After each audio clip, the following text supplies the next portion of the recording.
Well, happy to have everyone attending. Yeah, we'll just get started and see if anybody else jumps in. I am working with two screens, so if there's any technical difficulties, I apologize. Okay, so we'll get going here. So this is just kind of the plan for this evening. So we're going to go through who our project partners are, so who AFM's been working with over the last few years to kind of bring this to the point we're at now, and explain a little bit more about what the farm to school approach actually is and what that will look like and what we're hoping to implement in your area. And then we will have some examples of successful programs that are already running in both Alberta and BC.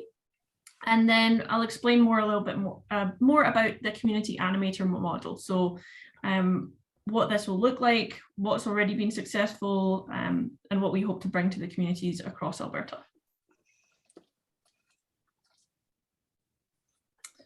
Okay, so a little bit more about who we are. So Alberta Food Matters is who I'm representing today. So established in 2001, AFM has supported many projects and initiatives that focus on food security and food sovereignty. And we believe that food security and food sovereignty are preconditions for sustainable communities.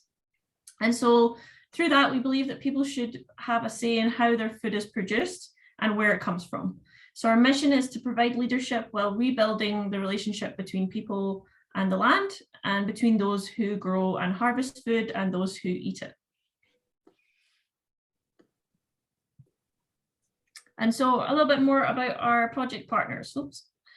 So with our project partners, we are working alongside the Alberta Public Health Association, the Rural Development Network, Farm to Cafeteria Canada, and the Public Health Association of BC.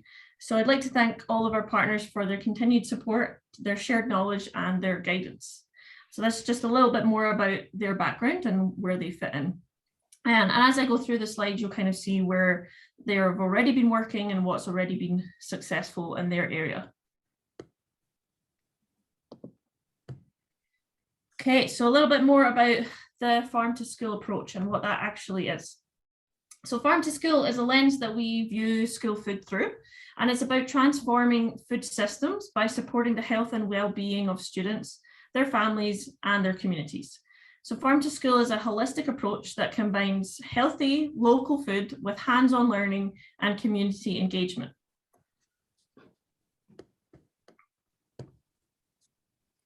And so a farm to school program can look very different across the nation depending on what's needed, but they collectively aspire to include three elements that work in tandem. The first one being healthy local food.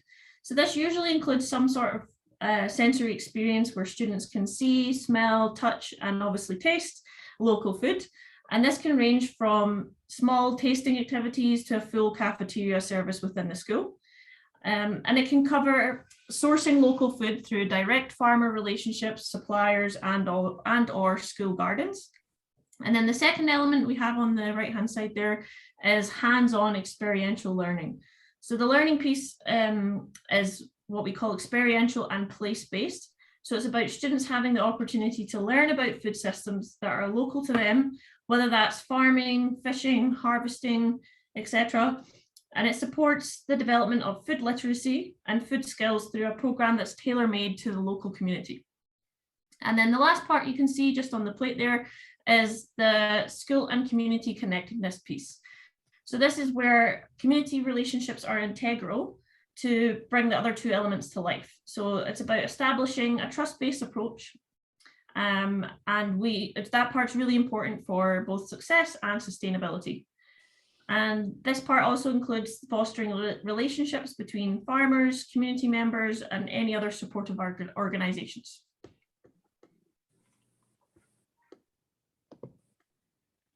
And farm to school can also be called local to school or C to school, as these activities can cover a variety of different food models that include school gardens, hot lunch programs, school farms, wild game, and other Indigenous land-based learning. It's a flexible model that allows the needs of an individual school or community to be met. So using these models, the diverse food systems that you can see across Canada can all be included. And so farm to school is not a new concept. It's been around since the mid-2000s in the US. And the movement's grown over the last 20 years in Canada as well. So back in 2007, Farm to School BC, which are governed by the Public Health Association of BC, they piloted a salad bar program after seeing the positive work that was being done in the US. And then after success in BC, the provincial director of Farm to School BC went on to found an organization called Farm to Cafeteria Canada. And so today, Farm to Cafeteria Canada support the National Farm to School Network through the provision of grant funding, sharing knowledge and resources, and they also collectively map school food activities across the nation. And so on that map, in Alberta, there are 47 school programs listed, and 3 of them received grant funding from them last year. So our goal, in collaboration with our partners, is to increase the interest in school food using the farm to school approach across Alberta. So collectively, we hope to inspire and support schools across Alberta as they become involved in farm to school activities. And so why do we care about farm to school? So, well, firstly, students win. So students are provided with access to nutritious, high quality local food that lets children be ready to learn and grow. So they're provided with the opportunity to improve food and knowledge skills and have the chance to improve their healthy eating habits. And then the second one there is farmers win. So farmers and local food producers have the opportunity to educate and connect with students. They can share their knowledge through field trips, education sessions, and more. Building these connections can also serve as a new market opportunity for farmers and local producers. And then finally, communities win. So by buying from local producers and processors, the local economy can benefit. Positive community connections can be built and strengthened. And then farm to school programs also bring vibrancy and excitement to a community when more and more local individuals become involved.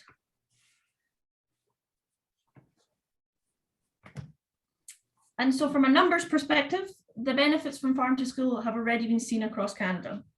A survey called Canada Digs In was conducted by the Farm to Cafeteria Canada and funded by the Public Health Association of Canada. And they found benefits to these 4 areas on the screen. So public health, education and learning, vibrant school communities, and community and economic development. These are just a few examples of the positive impacts that were measured in the study that was of 56,000 students and 103 schools.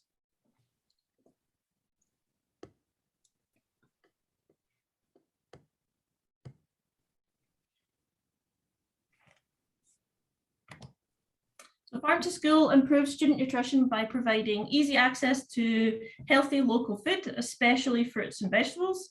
And these programs expose students to healthy foods that they get to see where they come from, what it looks like before it's prepared. And through repeated exposure, they're more willing to try new foods. The taste, quality, and freshness of school food can be dramatically improved, and the number of food miles, so that's how far food has to travel, can also be dramatically reduced. As well as increased consumption of fruits and vegetables, the amount of salt and sugar that children are eating can also be reduced. The report that I mentioned before noted up to 18% less sugar and salt when children are eating at school. And school food programs can also act as an opportunity for more physical activity. So instead of sitting at desks, students can be out in the school garden, learning important curriculum concepts while being active.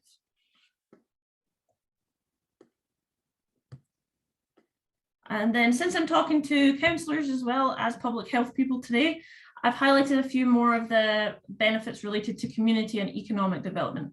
So bringing community members together, relationships can be developed, and as a result, more local food is bought and more local businesses are supported.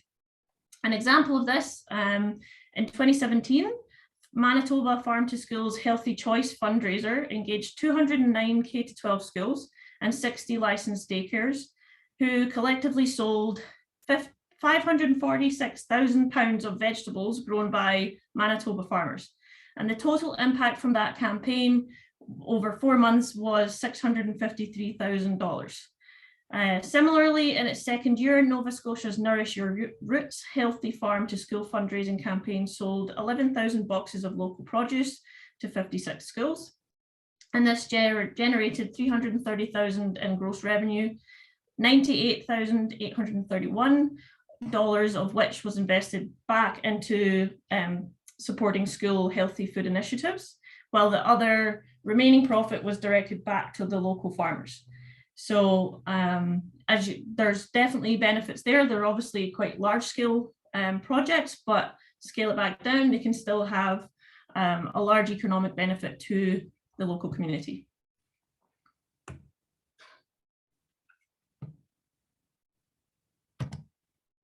So as well as the benefits I've already mentioned, positive impacts can be seen from an environmental perspective. Farm to school initiatives encourage a circular food economy, encourage land stewardship, stimulate interest and awareness of environmental and ecological food security issues. From what Christopher was talking about earlier, it can also help stimulate an interest in agriculture and in terms of what jobs children can move into in the future. There's so many positive aspects which can be found with these types of programs. And the last thing is that farm to school initiatives provide opportunities to grow a new generation of environmentally conscious citizens that have a stronger connection to the land and the water.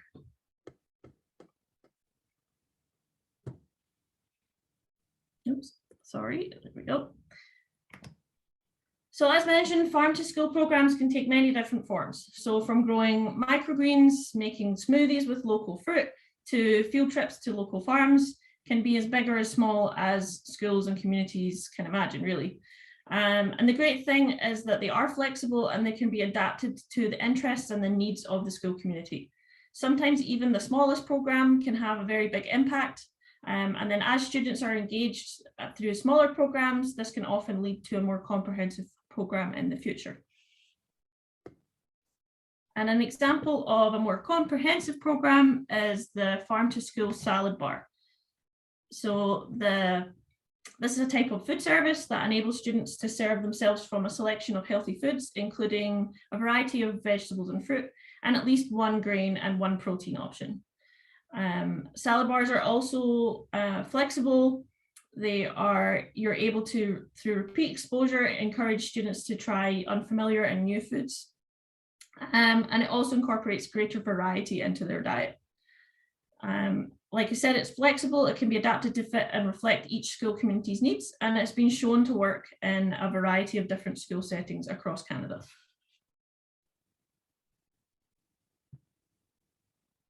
So now that you've kind of heard about what the farm to school programs actually are and what the background is, I'm just going to talk about some success stories that have been implemented in Alberta and BC.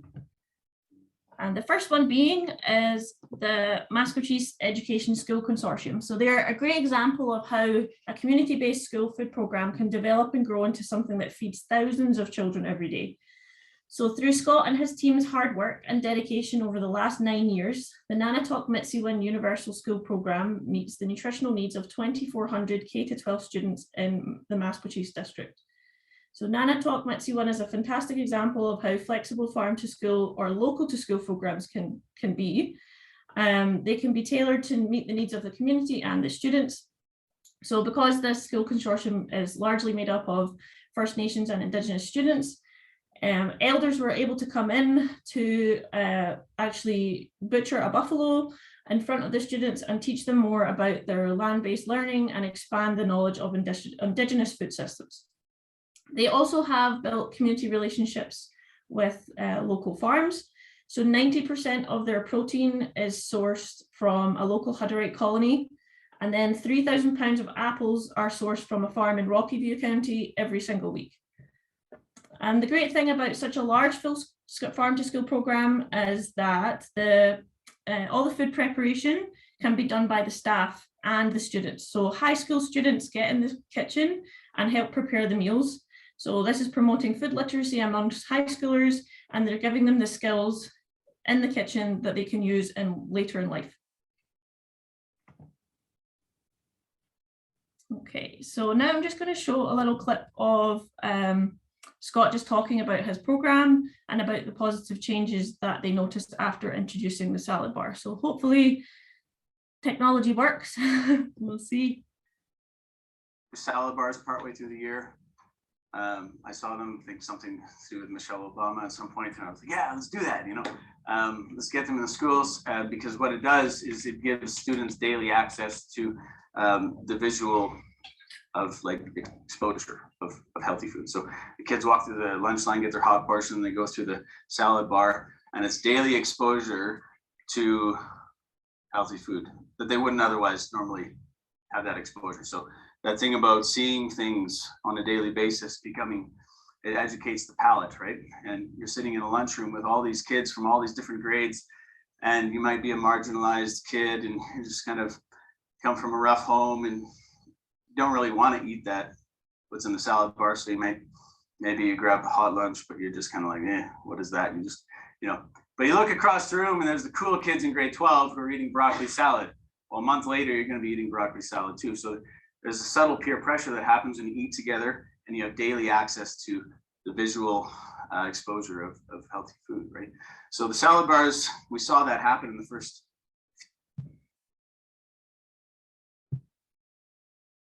The salad bars partway through the year. There we go.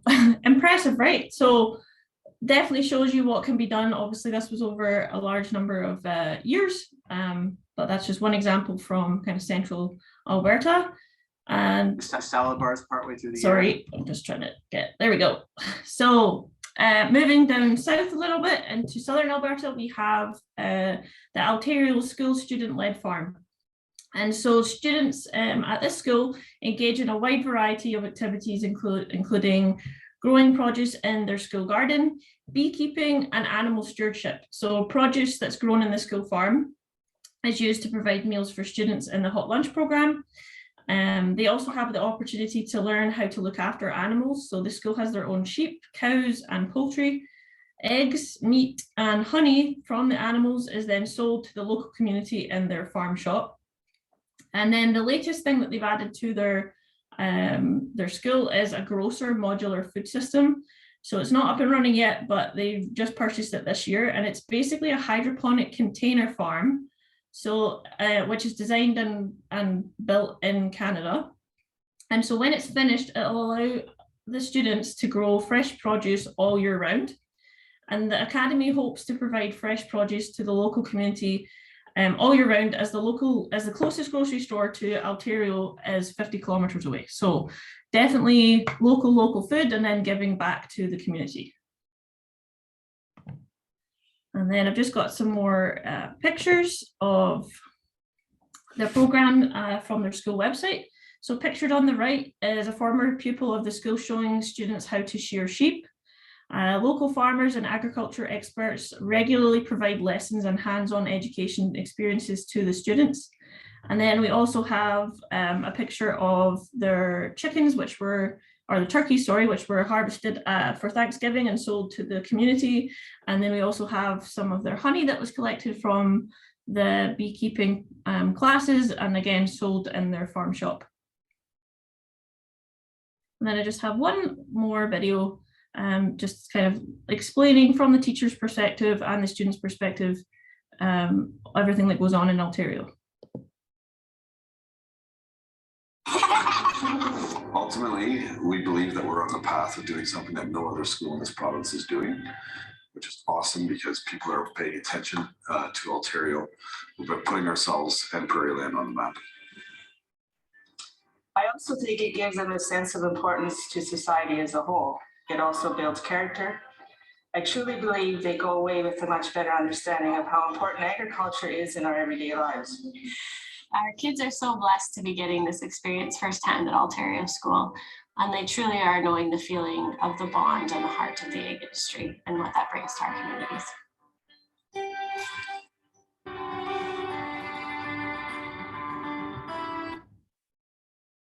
So if you like to watch the rest of that video, you can go onto their school website. It's a good watch. It's about 6 minutes and it's nice to see. Okay, so moving across to BC now. So the Farm to Skill programs in BC are delivered by or administered by the Public Health Association of BC. And they aim to, first of all, increase the fruit and vegetable consumption among school-aged children. They also want to increase student knowledge about the local food systems, local food and nutritional health. They also aim to help students increase their skills in food procurement, processing and cooking, and then they also strengthen local farm, school and community partnerships.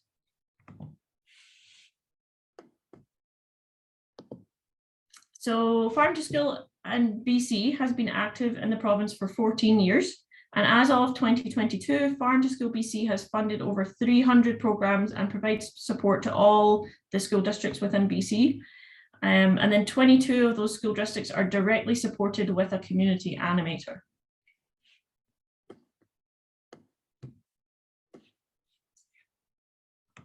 So now I want to talk a little bit more about that model and what we're hoping to fund, and that the community animator will help support, plan and implement school food programs. And the province of BC has had great success using this model. So that we'll explain a little bit more in the next few slides. So Farm to School BC is organised into 8 regional hubs, and each one of them is coordinated by a local community animator and supported by a network of stakeholders. And these stakeholders, along with the community animator, work together to ensure the successful delivery of Farm to School programs within their region. And the regions are selected based on several factors, so size, the ability for schools to enroll in the program, and then their readiness and their need.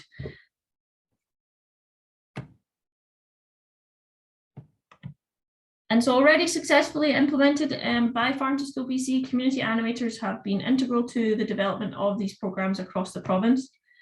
Community animators work alongside teachers, students, public health officials, local organisations within their designated regional hubs to support food literacy for K-12 schools. And the community animators place local people at the centre of all they do, and they build bridges and strengthen the connections to create sustainable solutions and programs. They also understand that successful programs depend on school community buy-in and adaptation to local contexts, while leveraging existing partnerships and capacity for sustainable and long-term impact.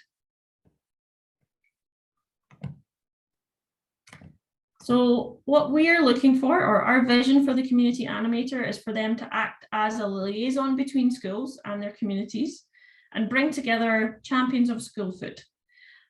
We also hope to take away some of the work from teachers, parents and volunteers required to implement a school food program. We want to be a source of support for planning and implementation of the Farm to School program. We want to bring forward ideas and help Farm to School programs develop and flourish. And then we also want to help identify and secure additional funding to ensure the programs are successful.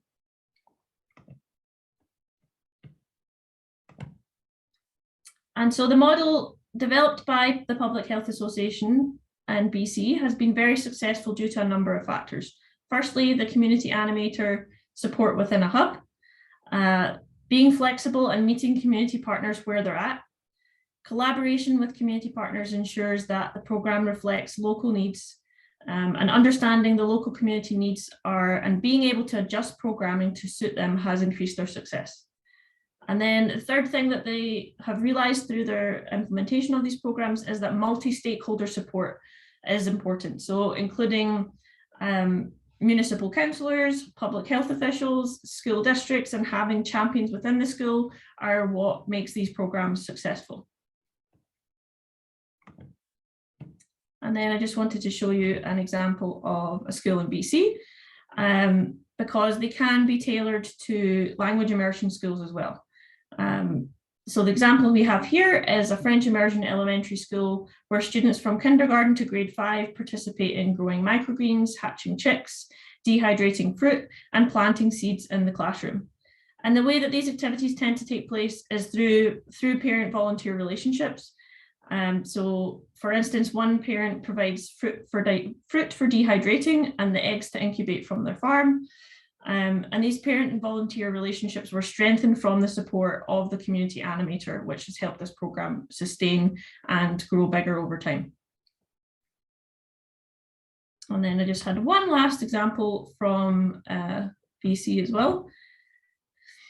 So Kamloops was one of the first regions in BC to get a community animator. And at that point in time, the school district had issues with letting schools have school gardens and didn't want to approve them. So the community animator met with the school community, they acknowledged the limitation of not being able to use school gardens. And so they thought, well, what can we do instead? So they now grow, they started to grow microgreens indoors because they're a low barrier, low cost, low maintenance activity that students can enjoy anytime. And then over time, the teacher and schools involved in the microgreens were then able to sort of get the courage to partner with a local community garden to grow more and more food. Students would walk over to the community garden during class time to have opportunities to grow food in the ground. And now after many years, the school district is open to the idea of school gardens. So Arthur Hutton and their amazing school champions have raised garden beds. They still have their microgreen program, but they now supply local restaurants with microgreens directly from the school, so it raises funds for the various different programs that they have. So this is an example of what the Farm to School BC grants, community animators and local community support can help achieve over many years of community food development work. And then after all that, you might be wondering, what's our next steps? So Alberta Food Matters and our partners plan to hire an animator this spring. We would then open the application process to interested schools and community members early in the summer.